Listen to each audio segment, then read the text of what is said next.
Combination of errors. ഇപ്പോൾ density equal to mass by volume, അതൊരു ഇക്വേഷനാണ്. അപ്പോൾ ഡെൻസിറ്റിയിൽ എററുകൾ കണ്ടുപിടിക്കണമെന്നുണ്ടെങ്കിൽ നമുക്ക് മാസിലെ എററും വോളിയത്തിലെ എററും അറിയണം. അതുമാത്രമല്ല അതിൻ്റെ ഇടയിൽ ഒരു അരിത്മെറ്റിക് ഓപ്പറേഷൻ ഉണ്ട്. ഡിവിഷൻ എന്ന് പറഞ്ഞ അരിത്മെറ്റിക് ഓപ്പറേഷനാണ് ഇവിടെ വന്നിരിക്കുന്നത്. അപ്പോൾ ഈ അരിത്മെറ്റിക് ഓപ്പറേഷൻസ് ഡിവിഷൻ മാത്രമല്ല, മൾട്ടിപ്ലിക്കേഷൻ ആവാം, സബ്സ്ട്രാക്ഷൻ ആവാം, അഡീഷൻ ആവാം, അങ്ങനെ പലതരത്തിലുള്ള അരിത്മെറ്റിക് ഓപ്പറേഷൻസ് വരുമ്പോൾ എങ്ങനെയാണ് എറർ കാൽക്കുലേറ്റ് ചെയ്യേണ്ടത് എന്നുള്ളതാണ് ഇവിടെ പറയുന്നത്. സമ്മും ഡിഫറൻസ് വരുന്ന കേസിൽ എറർ നമ്മൾ കാൽക്കുലേറ്റ് ചെയ്യുക എബ്സൊല്യൂട്ട് എററുകളാണ് എടുക്കുന്നത്.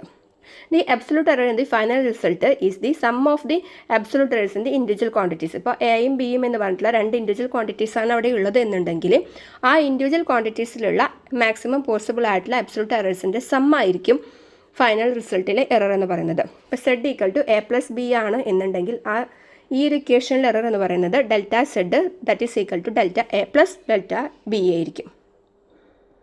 Error of a product or quotient, അത് മൾട്ടിപ്ലിക്കേഷനോ ഡിവിഷനാണ് വരുന്നത് എന്നുണ്ടെങ്കിൽ അവയുടെ റിലേറ്റീവ് എറർ ആണ് നമ്മൾ കാൽക്കുലേറ്റ് ചെയ്യുന്നത്. Relative error in the result is the sum of their relative errors in the multiplies. ഓരോ ക്വാണ്ടിറ്റീസിലെയും റിലേറ്റീവ് എററുകളുടെ സമ്മാണ് ഫൈനൽ റിസൾട്ടിൽ റിലേറ്റീവ് എറർ എന്ന് പറയുന്നത്. That is delta Z by Z equal to delta A by A plus delta B by B.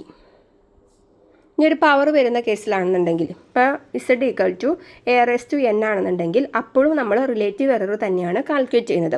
ഇപ്പോൾ എത്രയാണോ power വന്നത് അത്രയും ടൈംസ്, ഇപ്പോൾ എ റേസ് ടു എൻ ആണെന്നുണ്ടെങ്കിൽ എൻ ടൈംസ് ആണ് റിലേറ്റീവ് എറർ ആ ക്വാണ്ടിറ്റിയുടെ കാൽക്കുലേറ്റ് ചെയ്യുന്നത്. So delta Z divide by Z that is equal to N into delta A by A എന്നാണ് വരുന്നത്. Okay, thank U.